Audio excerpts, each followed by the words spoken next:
Welcome back, everyone. We've got a look here at some devastating images of an EF5 tornado that hit Joplin 8 years ago, injuring more than 1,000 people. Serves as a reminder that it just takes one severe weather event to impact you and your families. It doesn't even have to be a massive EF5, though. Even a weak EF1 tornado can pack winds over 100 miles per hour and be deadly. You may remember that was the case just this past December in Aurora. So meteorologist Elisa Raffa continues Severe Weather Awareness Week discussing the EF scale and tornado safety.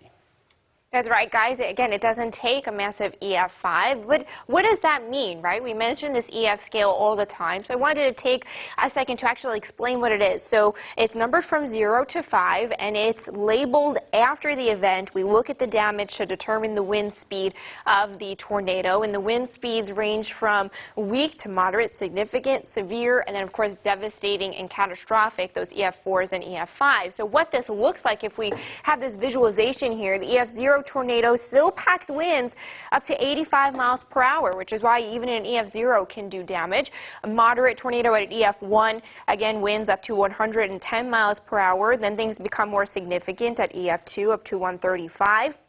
Severe EF3.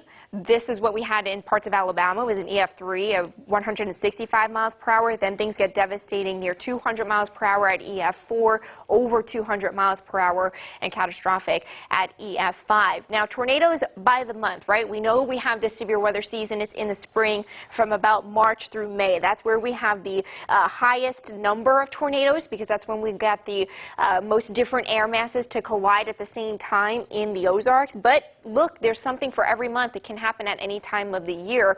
By strength, we have the weaker tornadoes are much more common. EF0, EF1, EF2.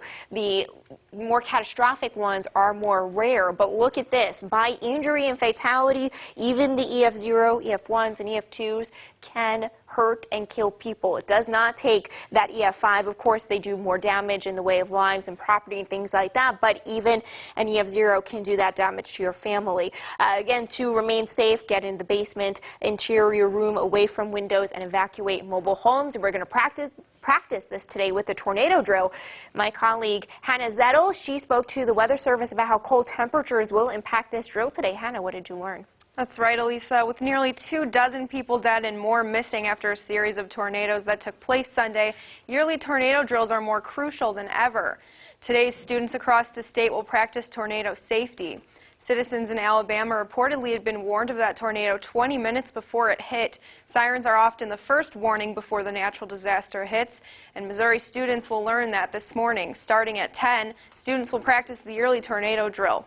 If tornado were to actually hit the Ozarks, the best way to protect yourself would be to seek shelter immediately and remain in a secure, windowless room below ground. It's best to protect your head and neck by covering those areas with your hands and preventing debris from harming you. It's unusual, this severe cold we're having. It actually led to Springfield and other communities to elect not to sound the sirens during the drill. Steve Runnels from the National Weather Service explains. Now, when we do the test tornado drill, one of the things to consider is the fact that temperatures are going to be below freezing, and that's going to lead to many jurisdictions across the Ozarks not to blow tornado sirens for fear of damaging those units. Bottom line is, that's just one way to get tornadic information. If your cell phone goes off, if your weather radio goes off in a case of a real-life tornado, we just want you to go to shelter immediately. Now, as Steve said, a lot of communities are choosing not to sound the sirens today because it can damage the siren itself. Branson announced this morning, and Greene County announced yesterday that they wouldn't be doing it. It's such a stark reminder. Like, of course, we don't want that to happen on a day we're trying to do a drill, but maybe that's a good thing that it could happen, because now you know, oh, wait. We got to make sure we have the apps. We got to make sure we have the weather radio. It's just a stark reminder that we need more than one way. Exactly. You got to have those backup options to stay safe. And give us the time one more time. When's this happening today? 10 a.m. The kiddos in school will be doing that at 10. All right, very nice. Always important to stay safe. Thank you very much to the both of you for bringing us that. We've got our final block of news up next here, why Governor Parson is vowing to make Missouri's daycares safer.